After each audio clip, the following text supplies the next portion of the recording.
pathways leading to the death camp. What did the Allies know about Auschwitz? Why didn't they do something to stop the killing?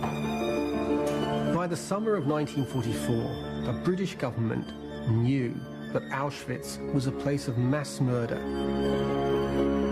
Why, given this information, didn't the Allies act sooner?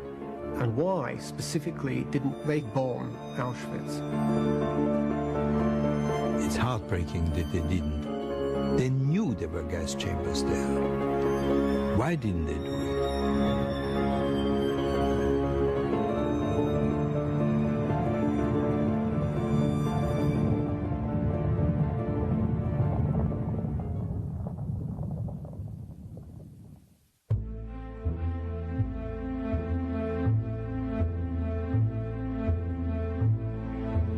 Gathering intelligence about the Nazi state was a crucial part of the Allied war effort.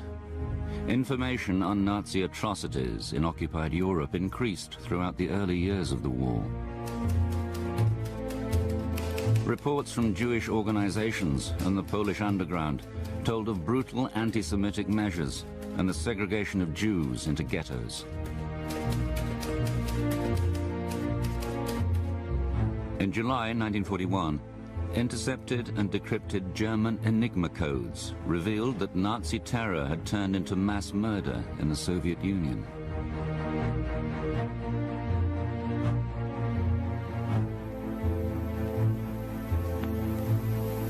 SS execution squads, known as Einsatzgruppen, were rounding up and shooting Jews and communists.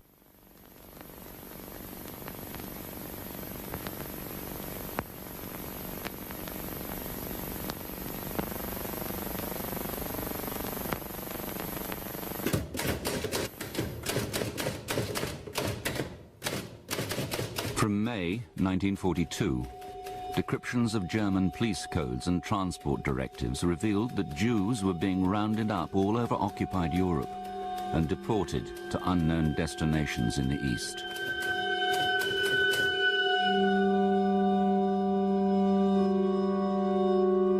Thousands are being packed into open lorries. About 1.5 million Jews have simply disappeared altogether.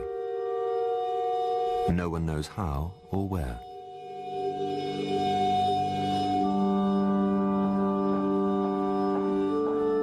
Then, on the 10th of August, 1942, the Foreign Office received a telegram from Gerhard Riegner of the World Jewish Congress. Based on a report smuggled out of Germany, it revealed Nazi plans for the total annihilation of the Jewish people. Extermination at one blow.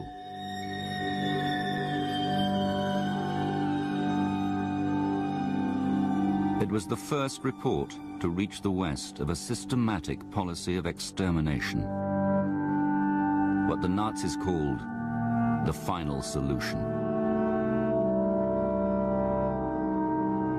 By the time the Riegner report reaches London, the British government knows that Jews are being slaughtered in vast numbers in Russia by SS units. But they simply could not believe that Jews were being deported from all over Europe to places in the East simply in order to be murdered. This was something that beggared the imagination. You had to stop being human to believe that such a thing was possible.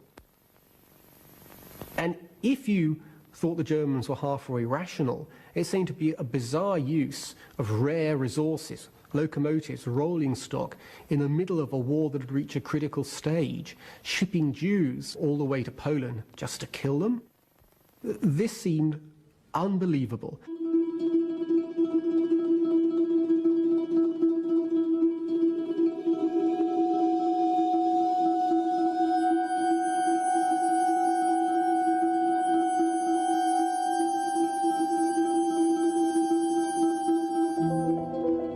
On the 6th of October, my name came up for deportation to the east. We didn't know where.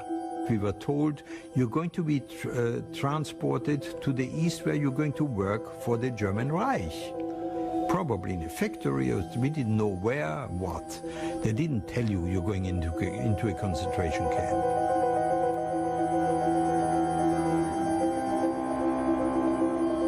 We became so automatic. Whatever we were told, we had to do. There was no question of saying, no, I will not go. It was the hottest day I've ever remembered in my life. We were all packed in like sardines. If we touched each other, the bodies were burning. I remember telling my wife if she wanted to get married, of course I might get sick and ill. Poland is a long way from Holland and it's cold and all that. If I don't get back, you can marry. Be sure you get a husband that's good for the baby. We were thinking about the child, nothing else. But we were very, very frightened people.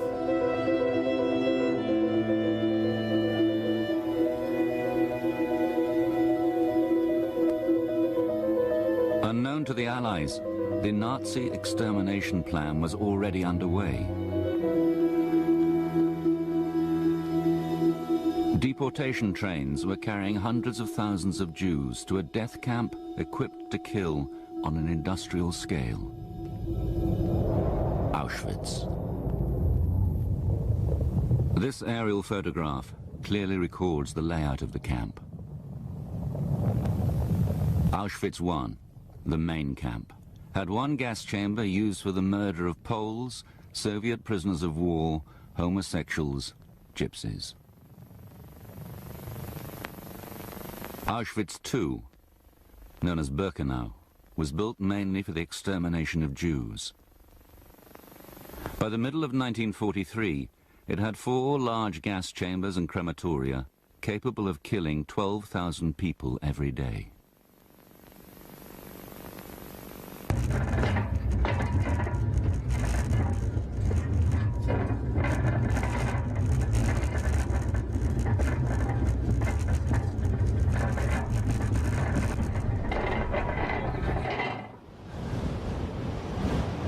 When they opened the door of the cattle wagons, you could see that the platform was full of SS with dogs and whips in their hand and all that, and they're shouting, "Raus!" in this terrible guttural voice. An SS soldier came along with a club in his hands. He separated the women from the man, and there goes my wife and my baby. And we were told, you see your families every Sunday, every weekend. That wasn't true, never happened. And we were ordered to walk, and we walk through the arch. We had entered Birkenau camp. And a few minutes later, I'm looking to my right, I see on my right a truck coming towards us, and stops in front of us. And the truck is full of women and children. And there's my wife with the baby in her arm. I shout out to her. She didn't hear me. Then the truck moves away.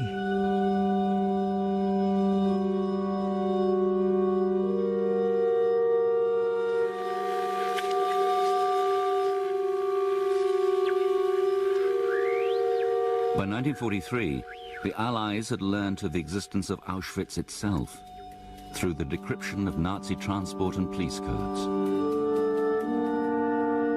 But analysts believed it to be nothing more than a slave labor camp, and that the high mortality rates recorded in the German ciphers were due to exhaustion and disease. For the Allies, there was a great deal of information. Some of it came, of course, from the secret ultra decrypts.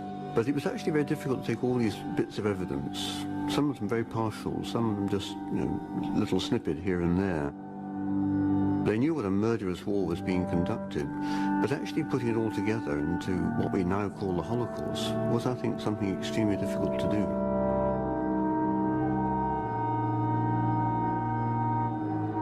Some of the people who came there with their wives and with their children, they're asking, where's our family, where's our wives, where's the children that we had?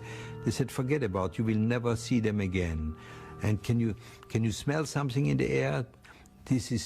They're burning the flesh of your people, the old prisoners telling us. Said, we didn't believe what they were saying. Whoever heard of gassing people and burning them? Whoever would dream of it? A cultured people, the Germans, musicians, authors. It's incredible. I mean, nobody can do that.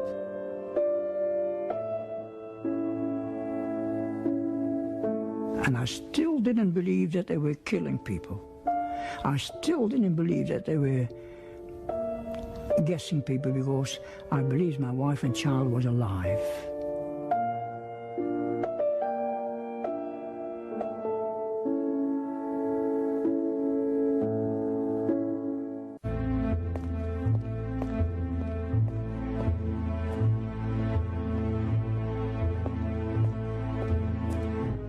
In July 1944, 2 reports written by Auschwitz escapees were delivered to the Allied governments in London and Washington.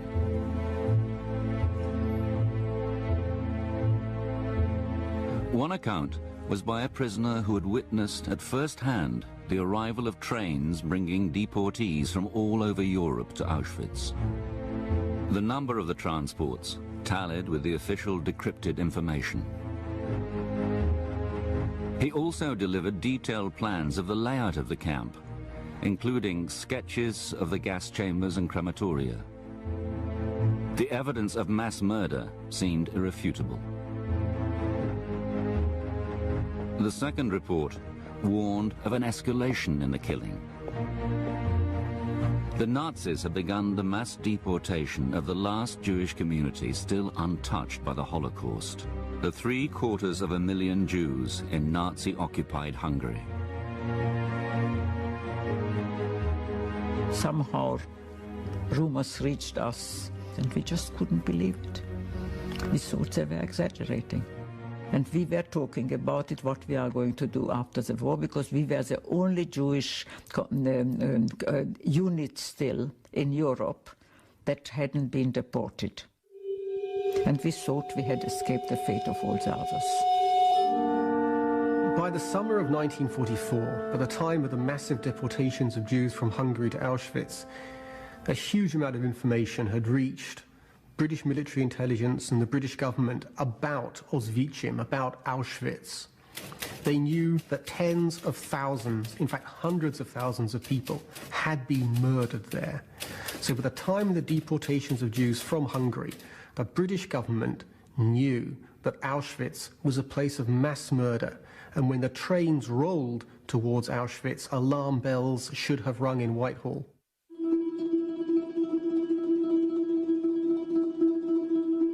Throughout this period of intense killing at Auschwitz, the Allies were able to bomb military and industrial targets in Poland from captured airfields in southern Italy. Paving the way for the bombers were the aerial reconnaissance units. One of their missions was to photograph a new Nazi factory, the IG Farben synthetic oil and rubber plant near a town called Monowitz. From 15,000 feet, photographs were taken for several kilometers over the factory site.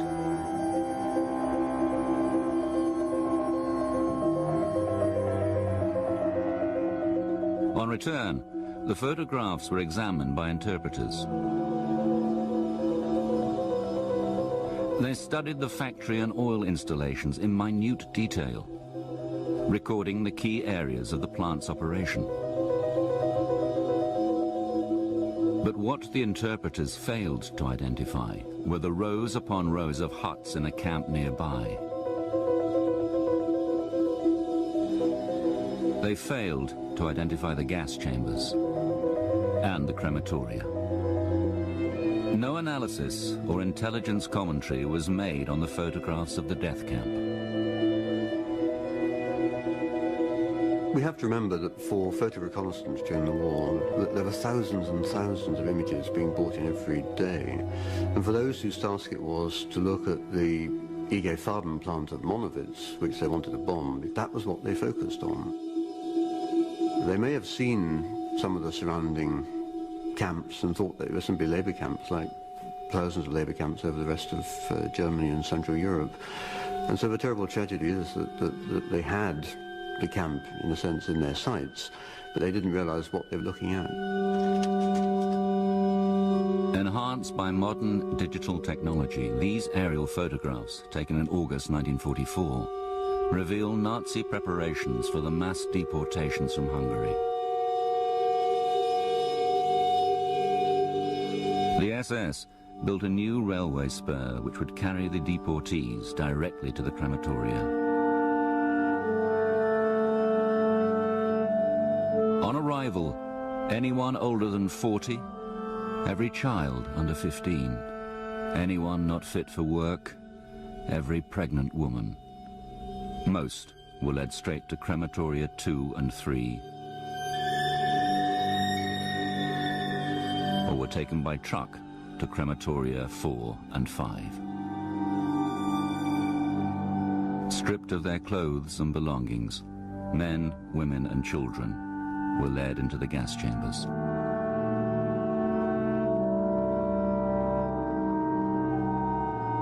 Kitty Hart Moxon was 15 years old when she arrived at Birkenau. She witnessed the entire process of extermination.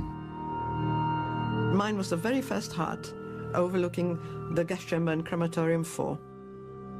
But you could see what was going on. And that's when it was so incredible to actually watch hundreds and thousands of people coming in front of me, because separated by a electrified fence and not being able to communicate, because it was forbidden to communicate with these people. The arrival procedure of one transport of Hungarian deportees was photographed by an SS guard. When we were outside, we were first separated, men and women. And this was the last time I saw my father. And then I was separated from my mother, who had to be dragged out already. She didn't know where she was. She had collapsed mentally and physically. And she was straight away taken to the chimney, which was belching out smoke, and we had this terrible stench on arrival, which we didn't know at that time, but we found out later it was burning bodies. So I thought at least she didn't have to go through the whole thing, what happened afterwards, because she couldn't have taken it. I mean, she obviously was not strong enough to take it. Many of them were in a very, very bad state. Others were just totally bewildered, I would say. But nobody in their own imagination would have imagined they were going straight to die.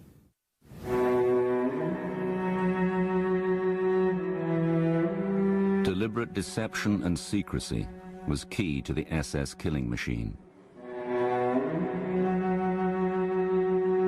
The Nazis couldn't afford panic or the threat of an uprising amongst the new arrivals.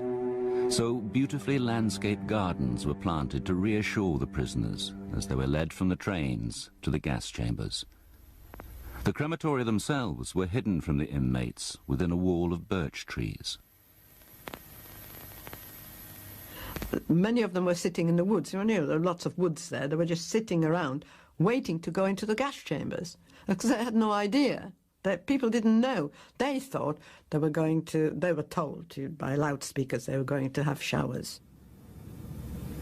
So it lulled them into some false of security, of course. And I actually saw them being led into the gas chamber, groups of people. You actually saw the men pouring the gas in. There was a skylight at the top of the gas chamber, and there was always a man, sometimes in green uniform, sometimes they wore kind of white things over, sort of disinfecting gear, and he'd walk up the ladder and empty a tin of these gas crystals into the skylight. And a few minutes after that, you could hear people actually dying, screaming, because the sounds were muffled. And that would last anything up to 20 minutes. And then the next thing you'd see was fire and smoke come out of the chimney. And then you saw the men who worked inside the crematoria taking out the ash and dumping it at the back of the crematoria. Now that I saw day in, day out for 8 months.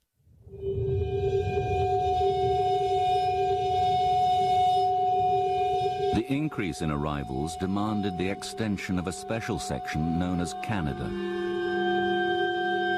It was a clearing camp for the belongings of the deportees, positioned directly between the 4 crematoria. After selection on the ramp, all the luggage, clothes and other possessions were collected by prisoners and brought to Canada for sorting. There were 30 wooden sheds. In those sheds were most of the belongings of the people, all jumbled up, food, prams, toys, everything. You see, I was sorting men's jackets for 8 months. Nothing but men's jackets I had to sort. You had to do a certain quota, and if you didn't, because you got punished. There's one hut that has shoes piled up to the roof of the hut, just shoes jumbled up. People were actually told, when they were taken to the gas chamber, to tie their shoes together so that they can find them again. But of course that wasn't true. That was so that they could be found and shipped to Germany, because all the stuff was eventually shipped to Germany.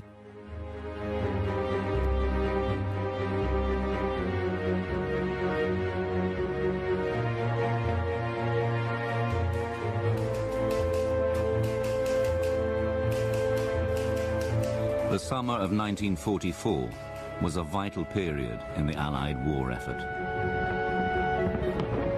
The Normandy invasion and the battle for France. The V-bomb attacks on Britain. And the Americans' intense fighting against the Japanese in the Pacific. All competed for Allied resources and priority. In the midst of this turmoil, both the British and American governments received formal diplomatic requests to act against the killing at Auschwitz. On the 6th of July, Churchill was notified of a petition by the Jewish Agency. It had received reports that 400,000 Hungarian Jews had already been deported to Auschwitz. Now it was appealing to Churchill's government in London and to the US War Department in Washington to do something to stop the killing. It requested that the Allies bomb the death camp and the railway lines leading to it. Having gathered enough information on the operation of Auschwitz to classify it as an extermination camp, would the Allies now consider it possible to mount a bombing raid to destroy it?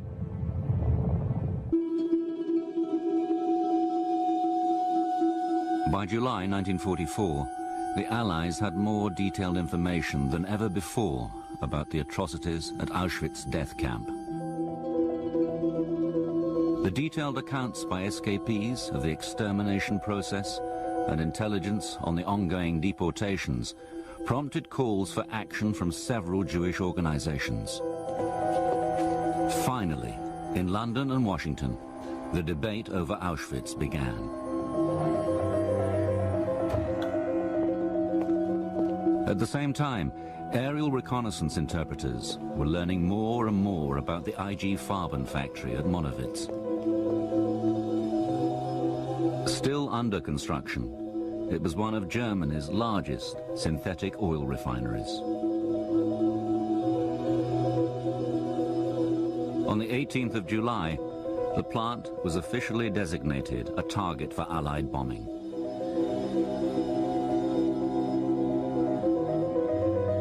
But again, The interpreters failed to realize that Monowitz was part of the Auschwitz slave labor system.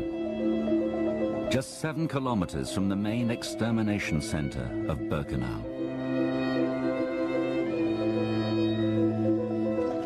Tens of thousands of prisoners sent here to build the vast IG Farben plant at Monowitz were literally worked to death. But the work was carrying cement bags from a train to a building where they were building more buildings, their factories. But we were not allowed to walk with this bag. We had to run day in, day out, 25 kilos, which is tremendously heavy. The work was supervised by capos, prisoners put in charge of other prisoners. Capos were watching you, and the capos are ex-criminals, rapists, murderers, men with bad tempers, who taken out of the prisons by the Nazis, taken to the camps to do the dirty work for the Nazis. So you can expect anything of those men. They were murderers, they were really heavy criminals, and they had the power of life or death over us. They walked around with this stick, and when we didn't run fast enough with our cement bag on the back, we got hit by capos. It was a bad life, a frightened bad life. And that's why a lot of them didn't want, they couldn't no more, they didn't want to, they gave up. They didn't see nothing nice, what is still in store. I did, my wife and child, and I wanted to be back. But a lot of them didn't, and they died because they were weak. We became weak. And I remember the day, the selection, big barrack full of men, undressed. The 2 tables in the front, on each table an SS, and we got to move up towards the 2 tables. Behind me is Eddie Hamel, a man, a professional footballer from Ajax, Amsterdam. He is behind me and he says, I got an abscess in my mouth and I don't know what's going to happen. We had to line up completely naked, and we had to walk in front of them, and we all had the drive to be straight, chest out, and show them how wonderful you can walk in front of them and smile at them to show I'm all right, you know, don't select me, because we knew when you're getting selected, you will go, you don't live anymore. The queue moves up. I'm near the 2 tables. I walk between the 2 tables, and the SS directs me to the right. And as I walk away, I look behind me, thinking Eddie Hamel will come behind me. He's directed to the left, and I never saw Eddie Hamel again. He was a guest because he had an abscess in his mouth. So many were selected and never seen again. Even if one of the girls had a full bust, they were suspecting that she's pregnant or something, and never seen again.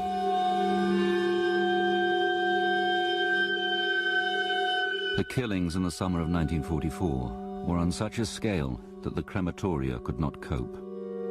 This aerial reconnaissance photograph, taken on the 25th of August, shows a large plume of smoke in the area behind Crematorium 5.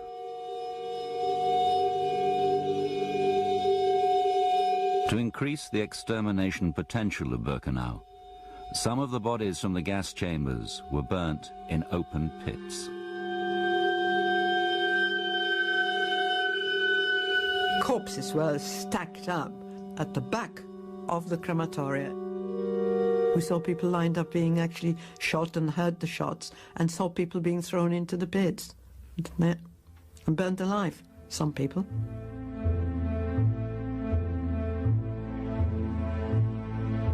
Winston Churchill was appalled by reports of the killings at Auschwitz. He called it probably the greatest and most horrible crime ever committed in the whole history of the world. He was immediately in favor of the proposal by the Jewish agency to bomb the camp. "Get anything you can out of the Air Force," he wrote. "Invoke me if necessary."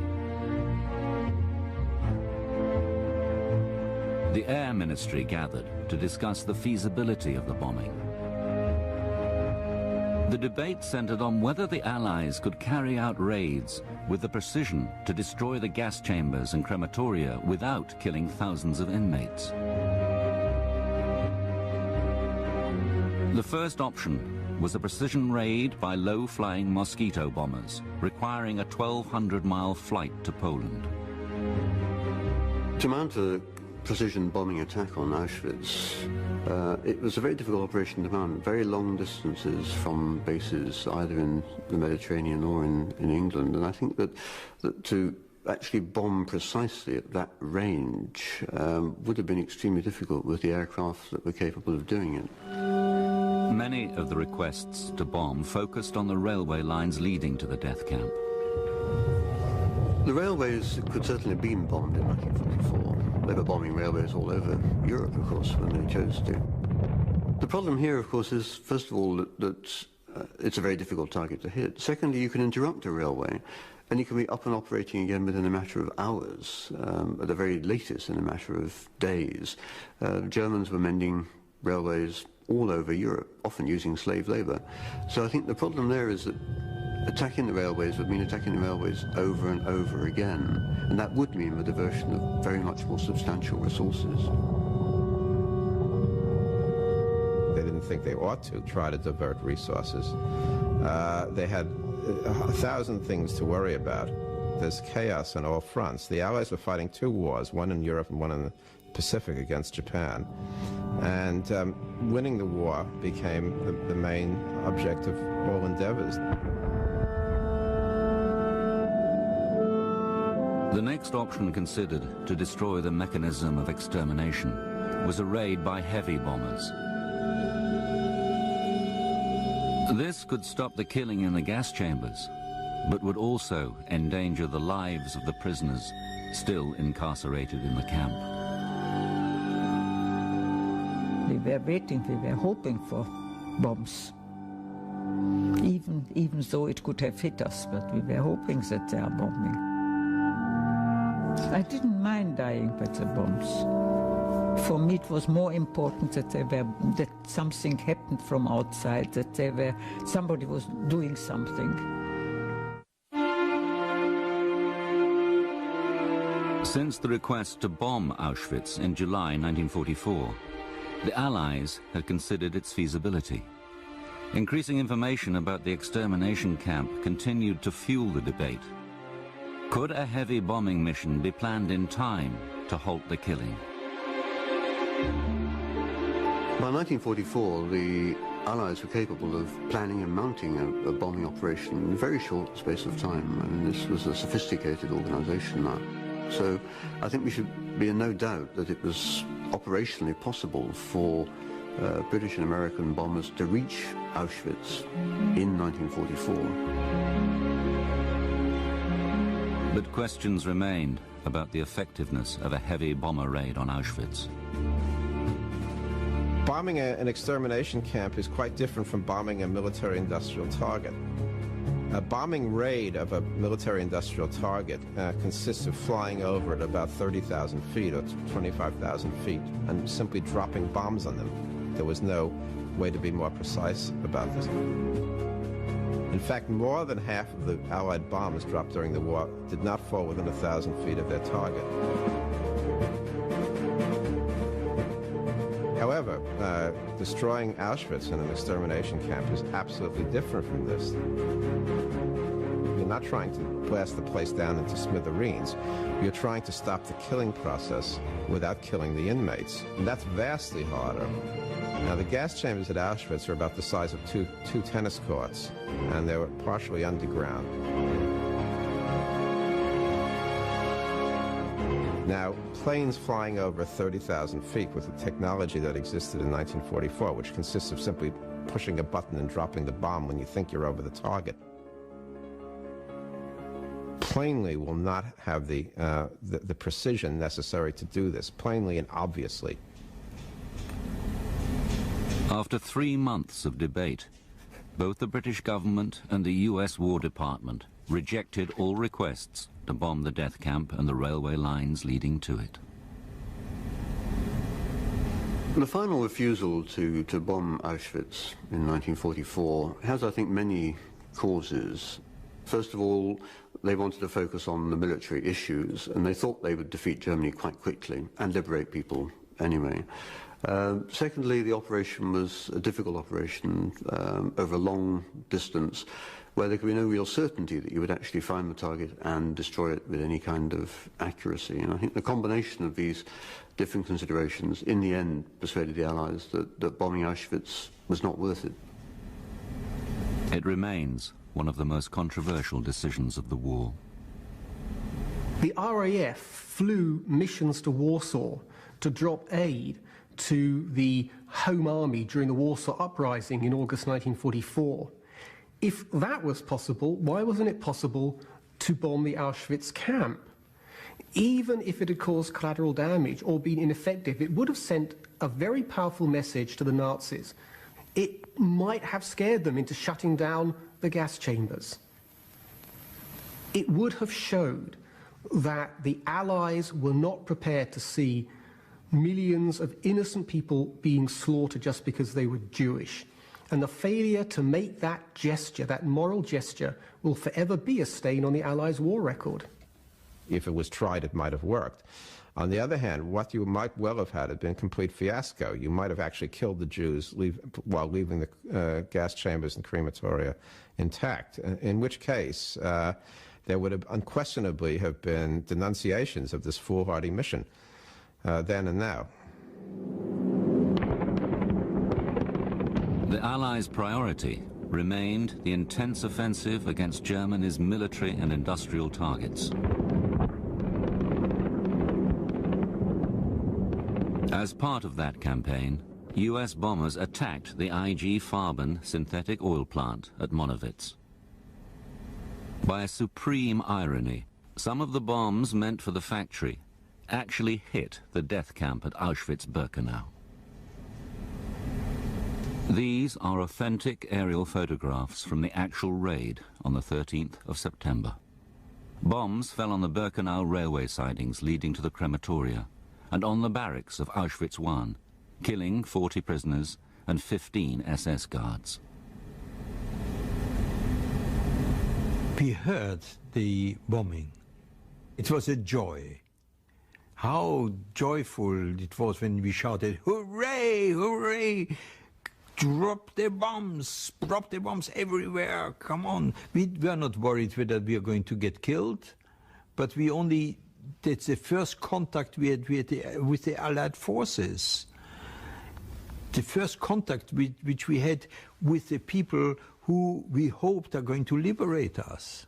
I'd rather die by a bomb, in English or whatever, than go on living like that. This extraordinary photograph shows bombs destined for the IG Farben factory poised directly over crematoria 2 and 3.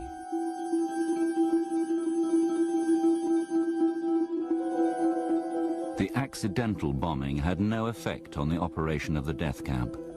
The killing at Auschwitz continued, until finally the SS themselves dismantled the gas chambers and crematoria, destroying the evidence of extermination from the advancing Soviet army. In total, almost 1.5 million people, political prisoners, Soviet POWs, homosexuals, gypsies, Jews, had been murdered at Auschwitz.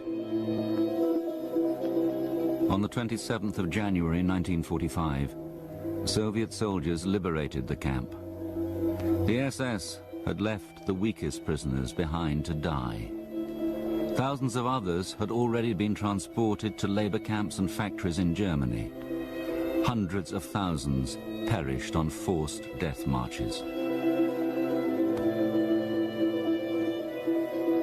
Between the first request to bomb Auschwitz in July 1944 and the destruction of the crematoria by the SS, more than 150,000 people had been murdered in the gas chambers.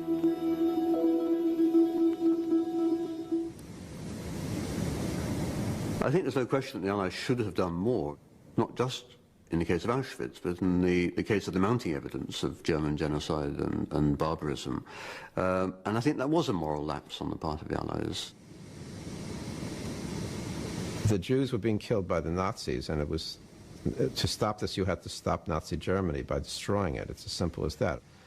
And that was what the Allies were trying to do and did very successfully.